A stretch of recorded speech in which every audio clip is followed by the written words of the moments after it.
welcome to, or welcome back to Good Vibes ASMR. I hope you are doing well and having a great week. For today, I will be reading from Bram Stoker's Dracula, Chapter 18. In this chapter, our heroes and heroine work together to devise a plan for destroying the great evil that is Dracula. So, please sit back and relax and enjoy.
Chapter 18.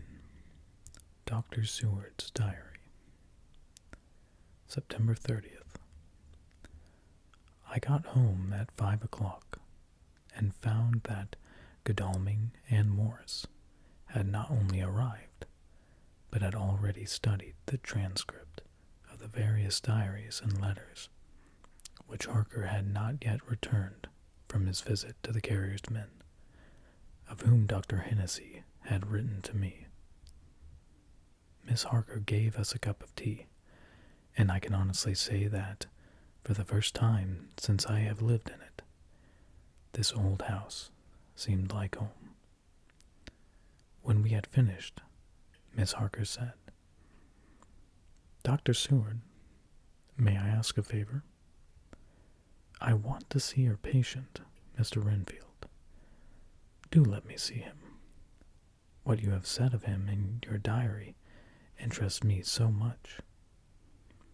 She looked so appealing and so pretty that I could not refuse her, and there was no possible reason why I should, so I took her with me.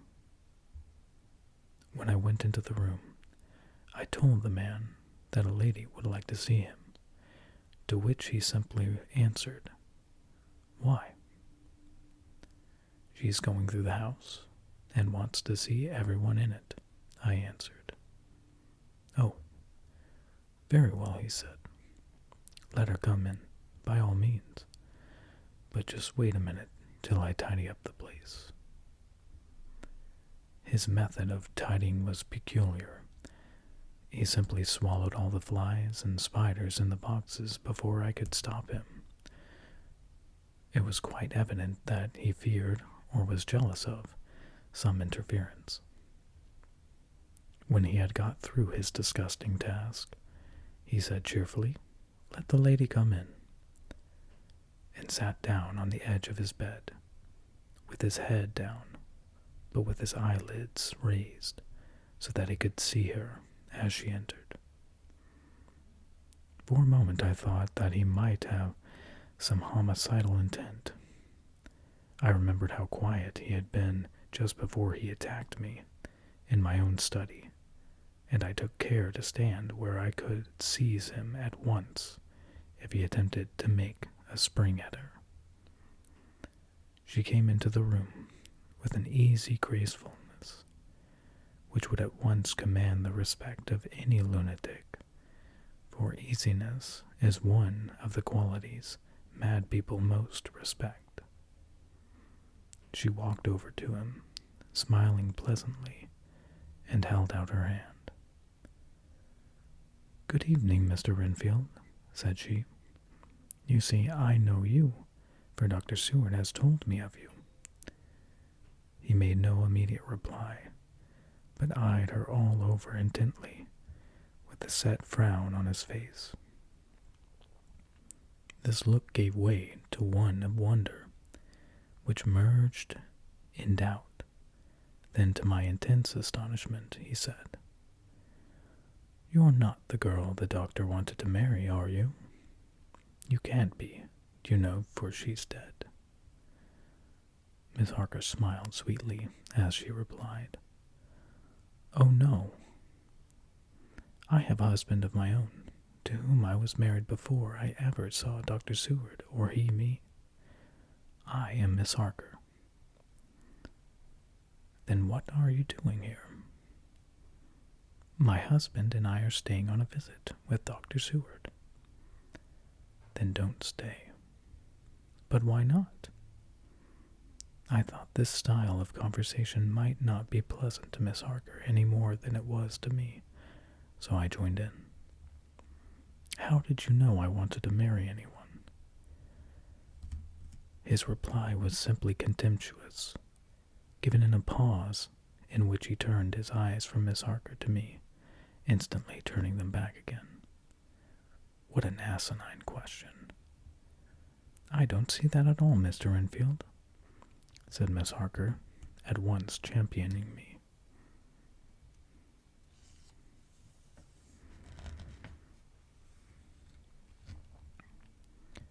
He replied to her with as much courtesy and respect as he had shown contempt to me.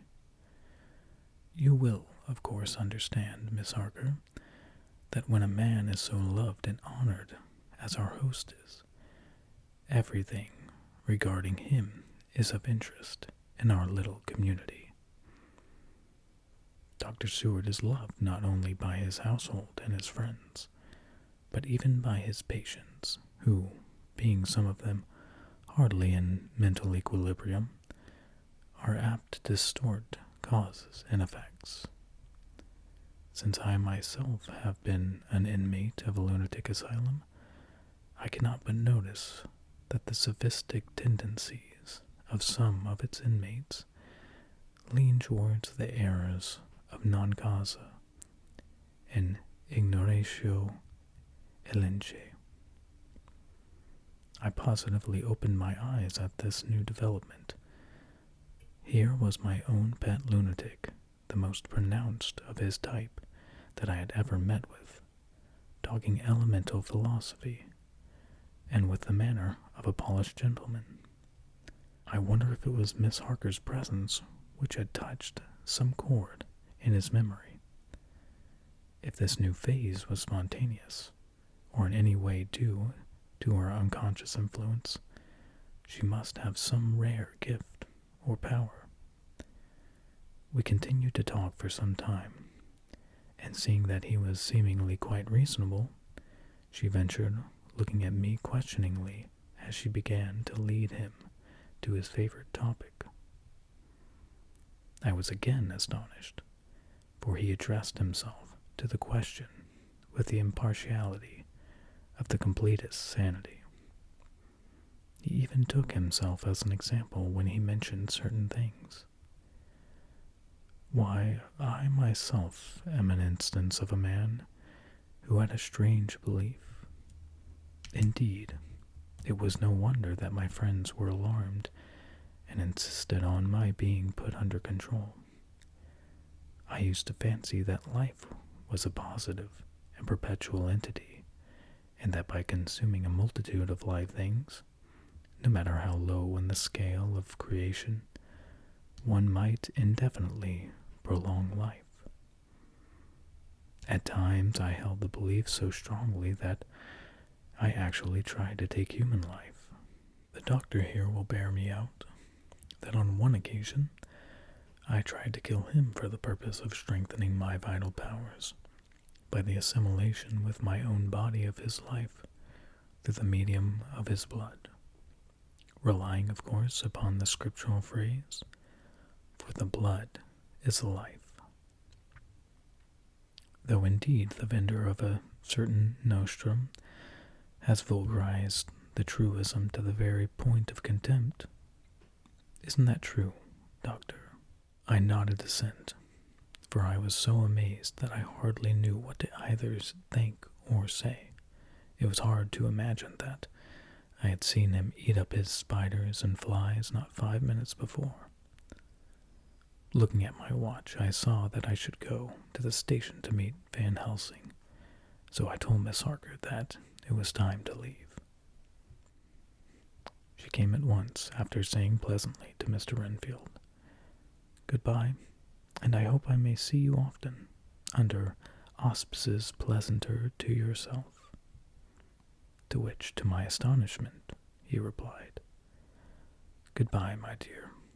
I pray God I may never see your sweet face again. May he bless and keep you." When I went to the station to meet Van Helsing, I left the boys behind me. Poor Art seemed more cheerful than he has been since Lucy first took ill, and Quincy is more like his own bright self than he has been for many a long day. Van Helsing stepped from the carriage with the eager nimbleness of a boy. He saw me at once and rushed up to me, saying, "Ah, friend John, how goes all?" "Well, so, I have been busy, for I come here to stay if need be. All affairs are settled with me, and I have much to tell." "Madam Mina is with you?" "Yes, and her so fine husband. And Arthur and my friend Quincy, they are with you too." "Good." As I drove to the house, I told him of what had passed, and of how my own diary had come to be of some use through Miss Harker's suggestion, at which the professor interrupted me. "Ah, that wonderful Madam Mina. She has man's brain that a man should have, were he much gifted, and a woman's heart. The good God fashioned her for a purpose, believe me, when he made that so good combination. Friend John, up to now, fortune has made that woman of help to us. After tonight, she must not have to do with this so terrible affair. It is not good that she run a risk so great. We men are determined, nay, are we not pledged, to destroy this monster? But it is no part for a woman. Even if she be not harmed, her heart may fail her in so much, and so many horrors, and hereafter she may suffer, both in waking from her nerves, and in sleep from her dreams. And besides, she is a young woman, and not so long married. There may be other things to think of some time, if not now. You tell me she has wrote all that she must consult with us. But tomorrow she say goodbye to this work, and we go alone." I agreed heartily with him, and then I told him what we had found in his absence, that the house which Dracula had bought was the very next one to my own. He was amazed, and a great concern seemed to come on him. "Oh, that we had known it before," he said, "for then we might have reached him in time to save poor Lucy. However, The milk that is spilt cries not out afterwards, as you say. We shall not think of that, but go on our way to the end. Then he fell into a silence that lasted till we entered my own gateway. Before we went to prepare for dinner, he said to Miss Harker, "I am told, Madam Mina, by my friend John, that you and your husband have put up in exact order all things that have been up to this moment." "Not up to this moment, Professor," she said impulsively, "but up to this morning." "But why not up to now? We have seen hitherto how good light all the little things have made. We have told our secrets, and yet no one who has told is the worse for it." Miss Harker began to blush, and taking a paper from her pockets, she said, "Dr. Van Helsing, will you read this, and tell me if it must go in? It is my record of today. I too have seen the need of putting things down, at present everything, however trivial, but there is little in this except what is personal. Must it go in?" The professor read it over gravely, and handed it back, saying, "It need not go in, if you do not wish it, but I pray that it may.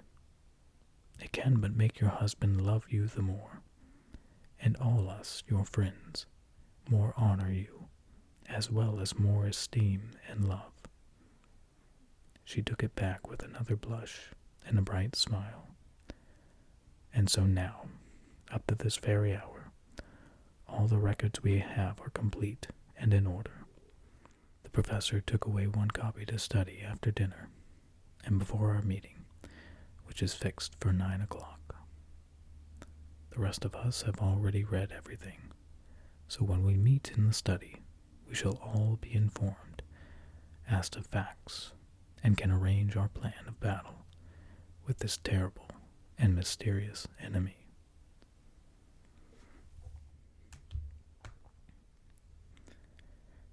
Mina Harker's Journal, September 30th. When we met in Dr. Seward's study 2 hours after dinner, which had been at 6 o'clock, we unconsciously formed a sort of board or committee. Professor Van Helsing took the head of the table, to which Dr. Seward motioned him as he came into the room. He made me sit next to him, on his right, and asked me to act as secretary. Jonathan sat next to me. Opposite us were Lord Godalming, Dr. Seward, and Mr. Morris, Lord Godalming being next the professor, and Dr. Seward in the center. The professor said, "I may, I suppose, take it that we are all acquainted with the facts that are in these papers." We all expressed assent, and he went on.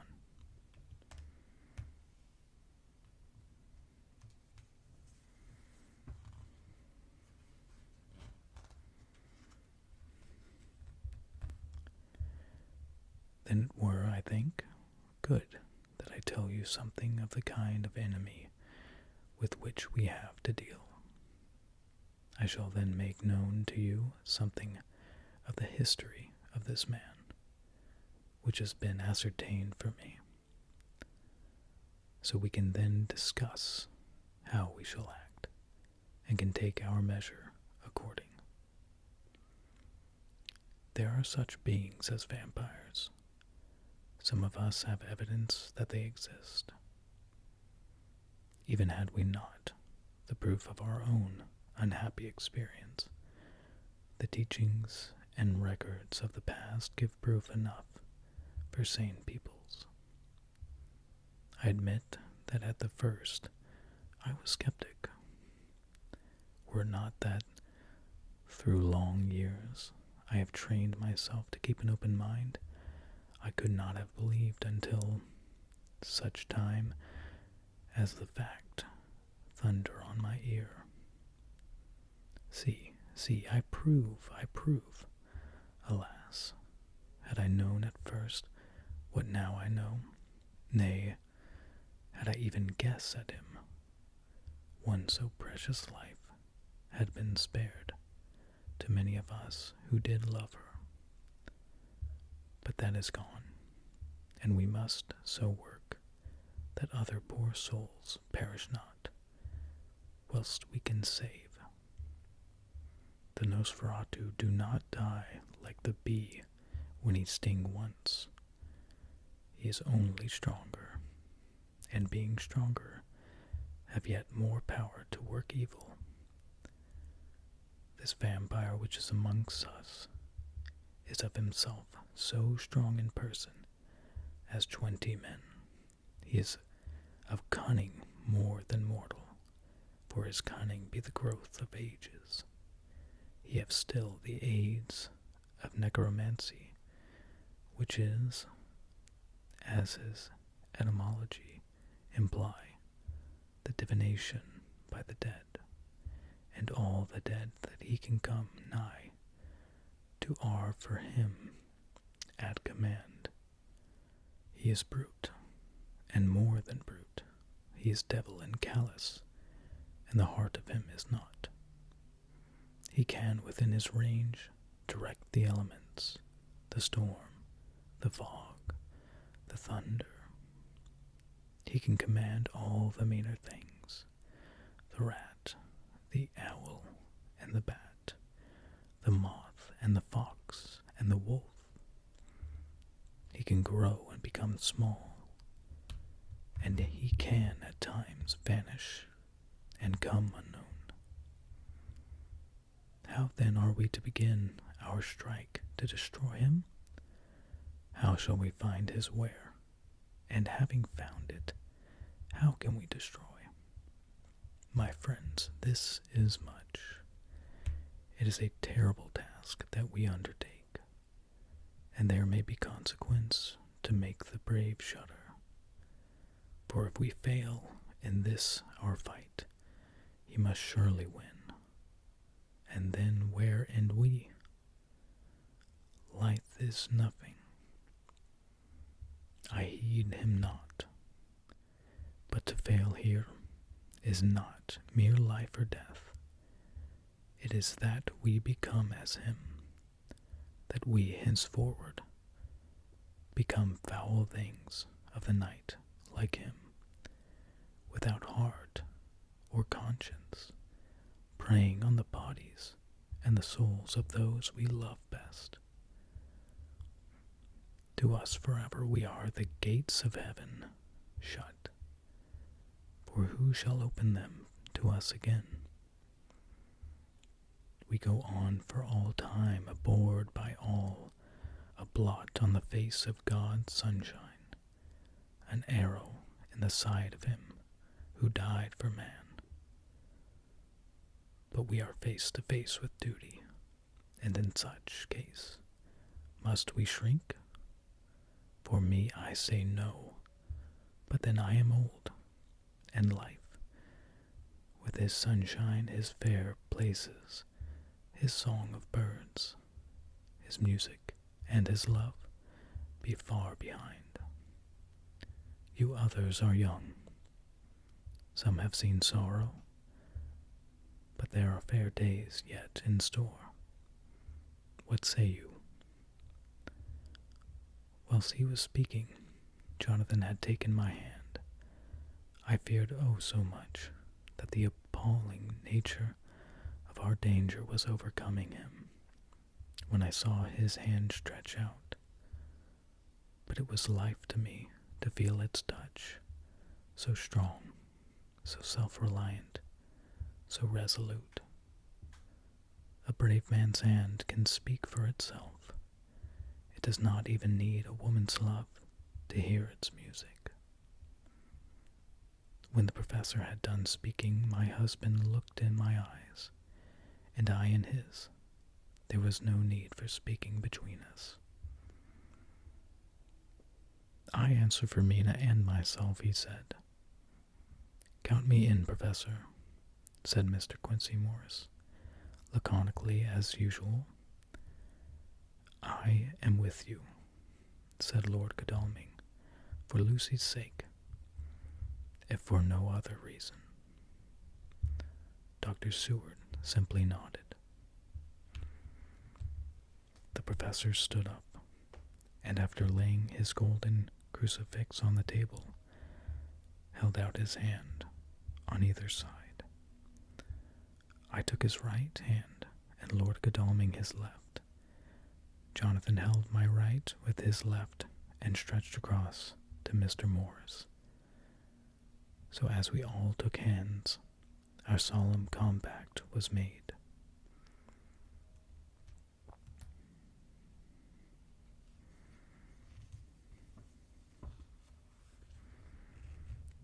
I felt my heart icy cold, but it did not even occur to me to draw back. We resumed our places, and Dr. Van Helsing went on with a sort of cheerfulness which showed that the serious work had begun. It was to be taken as gravely and in as businesslike a way as any other transaction of life. Well, you know what we have to contend against, but we too are not without strength. We have on our side power of combination, a power denied to the vampire kind. We have sources of science. We are free to act and think, and the hours of the day and the night are ours equally. In fact, so far as our powers extend, they are unfettered, and we are free to use them. We have self-devotion in a cause, and an end to achieve which is not a selfish one. These things are much. Now, let us see how far the general powers arrayed against us are restrict, and how the individual cannot. In fine, let us consider the limitations of the vampire in general, and of this one in particular. All we have to go upon are traditions and superstitions. These do not at the first appear much, when the matter is one of life and death, nay, of more than either life or death. Yet must we be satisfied in the first place, because we have to be. No other means is at our control.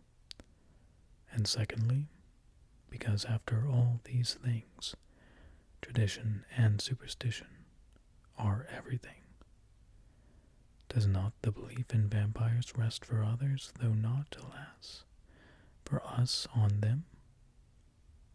A year ago, which of us would have received such a possibility in the midst of our scientific, skeptical, matter-of-fact 19th century? We even scouted a belief that we saw justified under our very eyes. Take it then that the vampire and the belief in his limitations and his cure rest for the moment on the same base. For let me tell you, he is known everywhere, that men have been. In old Greece, in old Rome, he flourished in Germany, all over in France, in India, even in the Kermesses, and in China, so far from us in all ways. There even is he, and the peoples for him at this day. He have follow the wake of the berserker Icelander, the devil-begotten Hun, the Slav, the Saxon, the Magyar. So far then, we have all we may act upon, and let me tell you that very much of the beliefs are justified by what we have seen in our own so unhappy experience. The vampire live on, and cannot die by mere passing of the time. He can flourish when that he can fatten on the blood of the living. Even more we have seen amongst us, that he can even grow younger, that his vital faculties grow strenuous, and seem as though they refresh themselves when his special pabulum is plenty. But he cannot flourish without this diet. He eat not as others. Even friend Jonathan, who lived with him for weeks, did never see him eat, never. He throws no shadow. He make in the mirror no reflect, as again Jonathan observe. He has the strength of many of his hand. Witness again Jonathan, when he shut the door against the wolves, and when he help him from the diligence too. He can transform himself to wolf, as we gather from the ship arrival in Whitby. When he tear open the dog, he can be as bat, as Madam Mina saw him on the window at Whitby, and as friend John saw him fly from this so near house, and as my friend Quincy saw him at the window of Miss Lucy. He can come in mist which he create. That noble ship's captain proved him of this. But from what we know, the distance he can make this mist is limited, and it can only be round himself.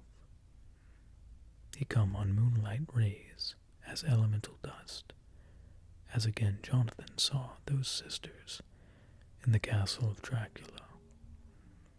He becomes so small, we ourselves saw Miss Lucy, ere she was at peace, slip through a hairbreadth space at the tomb door. He can, when once he finds his way, come out from anything or into anything, no matter how close it be bound, or even fused up with fire, solder you call it.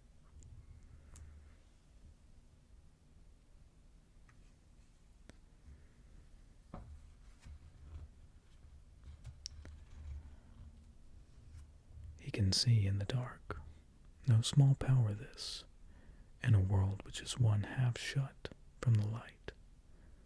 Ah, but hear me through. He can do all these things, yet he is not free. Nay, he is even more prisoner than the slave of the galley, than the madman in his cell. He cannot go where he lists. He, who is not of nature, has yet to obey some of nature's laws. Why we know not.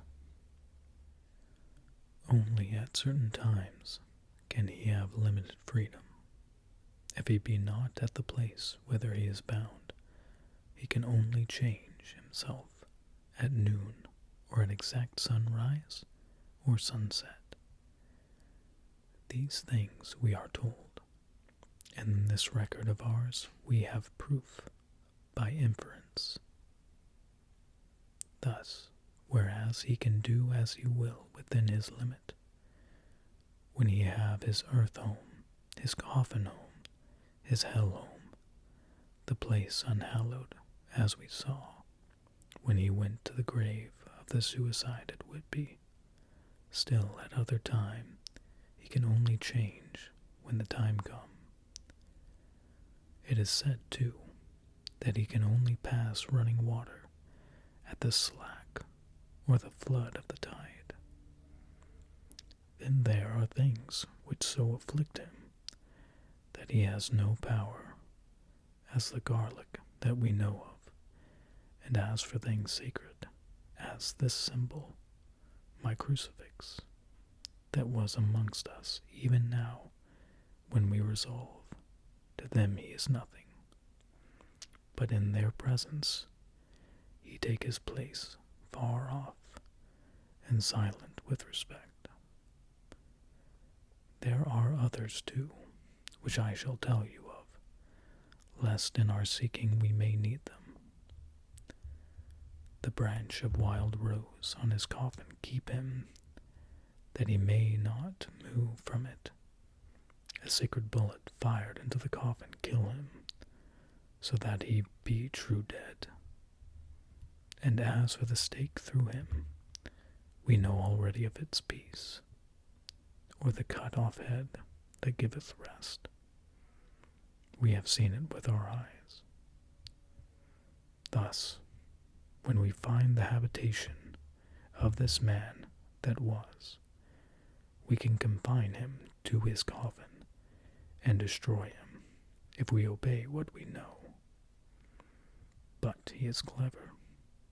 I have asked my friend Arminius of Budapest University to make his record, and from all the means that are, he tell me of what he has been.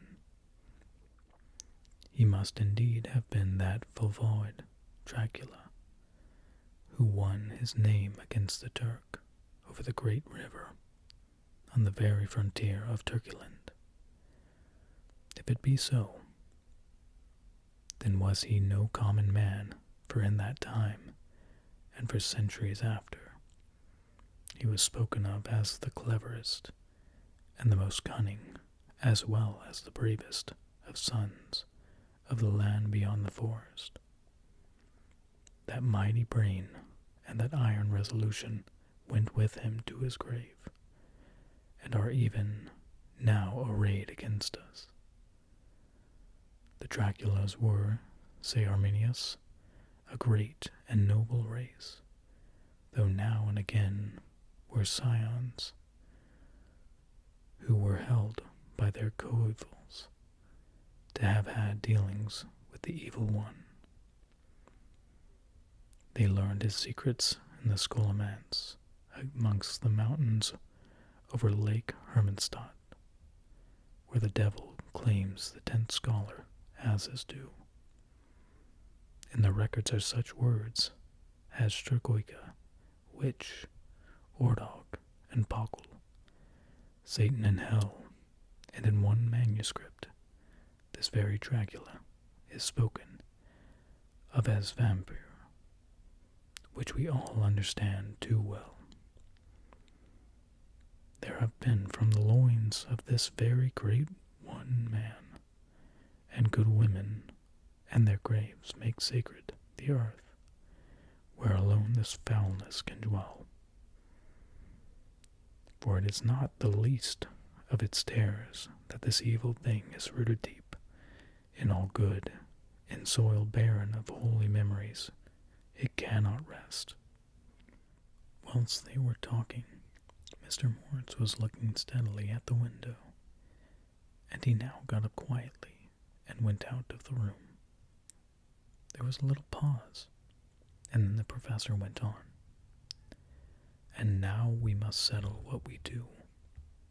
We have here much data, and we must proceed to lay out our campaign. We know from the inquiry of Jonathan that from the castle to Whitby came 50 boxes of earth, all of which were delivered at Carfax. We also know that at least some of those boxes have been removed. It seems to me that our first step should be to ascertain whether all the rest remain in the house beyond that wall where we look today, or whether any more have been removed.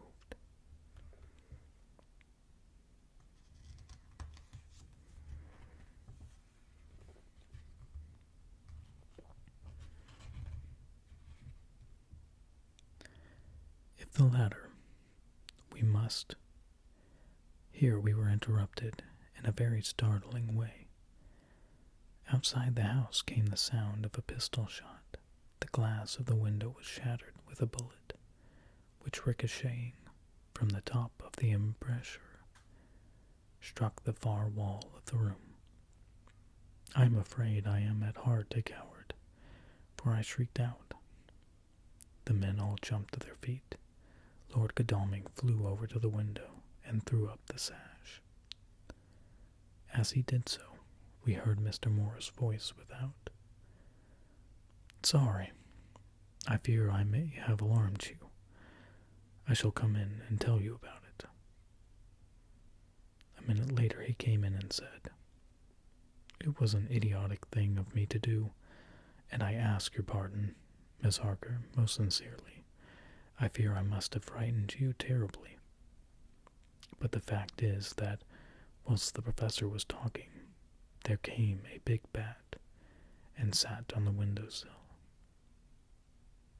I have got such a horror of the damned brutes from recent events that I cannot stand them, and I went out to have a shot, as I have been doing of late evenings, whenever I have seen one.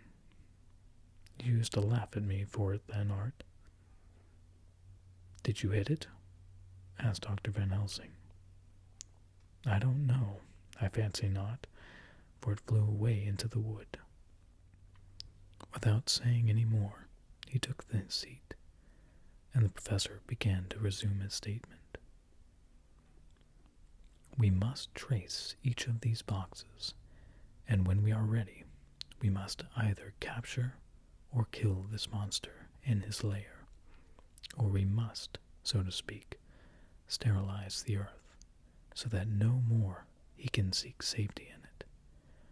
Thus, in the end, we may find him in his form of man between the hours of noon and sunset, and so engage with him when he is at his most weak. And now for you, Madam Mina, this night is the end until all be well. You are too precious to us to have such risk. When we part tonight, you no more must question. We shall tell you all in good time. We are men, and able to bear. But you must be our star, and our hope, and we shall act all the more free that you are not in the danger, such as we are." All the men, even Jonathan, seemed relieved, but it did not seem to me good that they should have braved danger, and perhaps lessen their safety. Strength being the best safety through care of me, but their minds were made up, and though it was a bitter pill for me to swallow, I could say nothing, save to accept their chivalrous care of me. Mr. Morse resumed the discussion. "As there is no time to lose, I vote we have a look at his house right now. Time is everything with him, and swift action on our part may save another victim." I own that my heart began to fail me when the time for action came so close, but I did not say anything, for I had a greater fear that if I appeared as a drag or hindrance to their work, they might even leave me out of their counsels altogether. They have now gone off to Carfax, with means to get into the house. Manlike, they had told me to go to bed and sleep, as if a woman can sleep when those she loves are in danger. I shall lie down and pretend to sleep, lest Jonathan have added anxiety about me when he returns. Dr. Seward's Diary, October 1st, 4 a.m. Just as we were about to leave the house, an urgent message was brought to me from Renfield to know if I would see him at once, as he had something of the utmost importance to say to me. I told the messenger to say that I would attend to his wishes in the morning. I was busy just at the moment. The attendant added, "He seems very importunate, sir. I've never seen him so eager. I don't know but what, if you don't see him soon, he will have one of his violent fits." I knew the man would not have said this without some cause, so I said, "All right, I'll go now." and I asked the others to wait a few minutes for me, as I had to go and see my patient. "Take me with you, friend John," said the professor. "His case in your diary interests me much, and it had bearing, too, now and again on our case. I should much like to see him, and especially when his mind is disturbed." "May I come also?" asked Lord Godalming. "Me too?" said Quincey Morris. "May I come?" said Harker. I nodded, and we all went down the passage together. We found him in a state of considerable excitement, but far more rational in his speech and manner than I had ever seen him. There was an unusual understanding of himself, which was unlike anything I had ever met with in a lunatic, and he took it for granted that his reasons would prevail with others entirely sane. We all five went into the room, but none of the others at first said anything. His request was that I would at once release him from the asylum and send him home. This he backed up with arguments regarding his complete recovery and adduced his own existing sanity. "I appeal to your friends," he said. "They will perhaps not mind sitting in judgment on my case. By the way, you have not introduced me." I was so much astonished that the oddness of introducing a madman in an asylum did not strike me at the moment, and besides, there was a certain dignity in the man's manner, so much of the habit of equality, that I at once made the introduction. "Lord Godalming, Professor Van Helsing, Mr. Quincey Morris of Texas, Mr. Jonathan Harker, Mr. Renfield." He shook hands with each of them, saying in turn, "Lord Godalming, I had the honor of seconding your father at the Wyndham. I grieve to know by your holding the title that he is no more. He was a man loved and honored by all who knew him, and in his youth was, I have heard, the inventor of a burnt rum punch, much patronized on Derby night. Mr. Morris, you should be proud of your great state. Its reception into the Union was a precedent which may have far-reaching effects hereafter, when the Pole and the tropics may hold alliance to the stars and stripes. The power of treaty may yet prove a vast engine of enlargement, when the Monroe Doctrine takes its true place as a political fable. What shall any man say of his pleasure at meeting Van Helsing?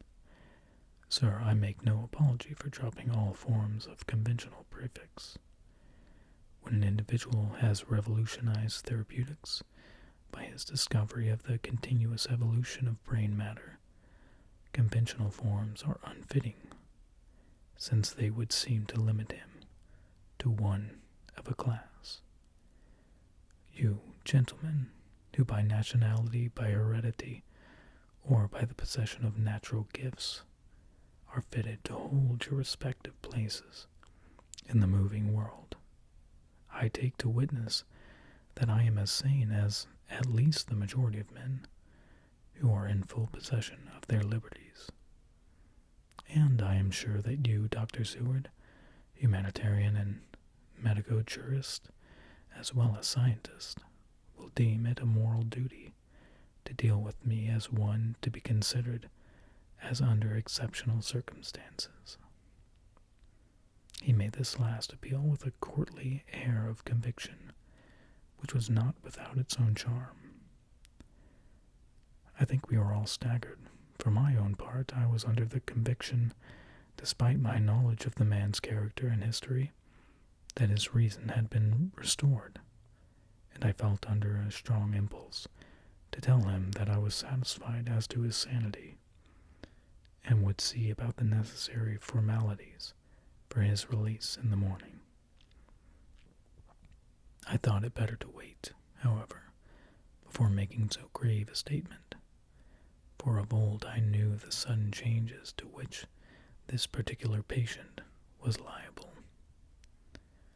So I contented myself with making a general statement that he appeared to be improving very rapidly, that I would have a longer chat with him in the morning, and would then see what I could do in the direction of meeting his wishes.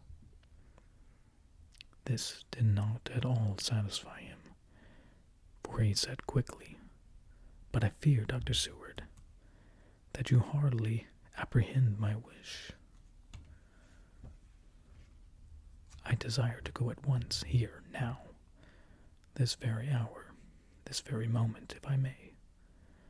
Time presses, and in our implied agreement with the old scytheman, it is of the essence of the contract. I am sure it is only necessary to put before so admirable a practitioner as Dr. Seward so simple, yet so momentous a wish to ensure its fulfillment." He looked at me keenly, and seeing the negative in my face, turned to the others and scrutinized them closely. Not meeting any sufficient response, he went on. "Is it possible that I have erred in my supposition?" "You have," I said frankly, "but at this time, as I felt, brutally." There was considerable pause, and then he said slowly, "Then I suppose I must only shift my ground of request. Let me ask for this concession, boon, privilege, what you will. I am content to implore in such a case, not on personal grounds, but for the sake of others. I am not at liberty to give you the whole of my reasons, but you may, I assure you, take it from me that they are good ones, sound and unselfish, and spring from the highest sense of duty. Could you look, sir, into my heart, you would approve to the full the sentiments which animate me. Nay, more, you would count me amongst the best and truest of your friends." Again he looked at us keenly.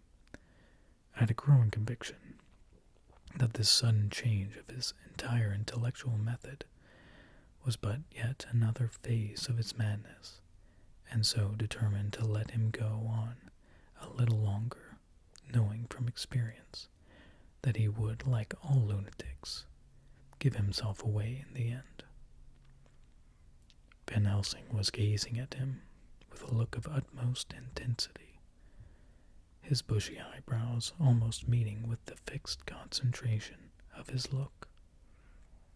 He said to Renfield in a tone which did not surprise me at the time, but only when I thought of it afterwards, for it was as of one addressing an equal,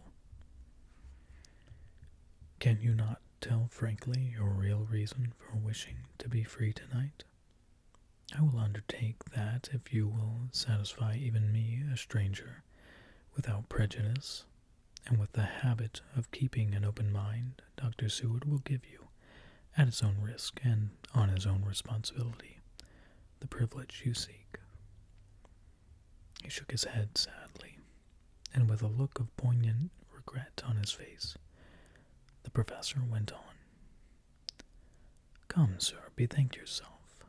You claim the privilege of reason in the highest degree, since you seek to impress us with your complete reasonableness. You do this, whose sanity we have reason to doubt, since you are not yet released from medical treatment for this very defect. If you will not help us in our effort to choose the wisest course, how can we perform the duty which you yourself put upon us? Be wise and help us, and if we can, we shall aid you to achieve your wish." He still shook his head as he said, "Dr. Van Helsing, I have nothing to say. Your argument is complete, and if I were free to speak, I should not hesitate a moment but I am not my own master in the matter. I can only ask you to trust me. If I am refused, the responsibility does not rest with me." I thought it was now time to end the scene, which was becoming too comically grave. So I went towards the door, simply saying, "Come, my friends, we have work to do. Good night." As, however, I got near the door, a new change came over the patient. He moved towards me so quickly that, for the moment, I feared that he was about to make another homicidal attack. My fears, however, were groundless, for he held up his two hands imploringly and made his petition in a moving manner. As he saw that the very excess of his emotion was militating against him by restoring us more to our old relations, he became still more demonstrative. I glanced at Van Helsing and saw my conviction reflected in his eyes, so I became a little more fixed in my manner, if not more stern, and motioned to him that his efforts were unavailing. I had previously seen something of the same constantly growing excitement in him when he had to make some request of which at the time he had thought much, such, for instance, as when he wanted a cat, and I was prepared to see the collapse into the same sullen acquiescence on this occasion. My expectation was not realized, for when he found that his appeal would not be successful, he got into quite a frantic condition. He threw himself on his knees and held up his hands, wringing them in plaintive supplication, and poured forth a torrent of entreaty, with the tears rolling down his cheeks, and his whole face and form expressive of the deepest emotion. "Let me entreat you, Dr. Seward, oh, let me implore you, to let me out of this house at once. Send me away how you will, and where you will. Send keepers with me, with whips and chains. Let them take me in a strait waistcoat, manacled and leg-ironed, even to gaol. But let me go out of this. You don't know what you do by keeping me here. I am speaking from the depths of my heart, of my very soul. You don't know whom you wrong, or how, and I may not tell.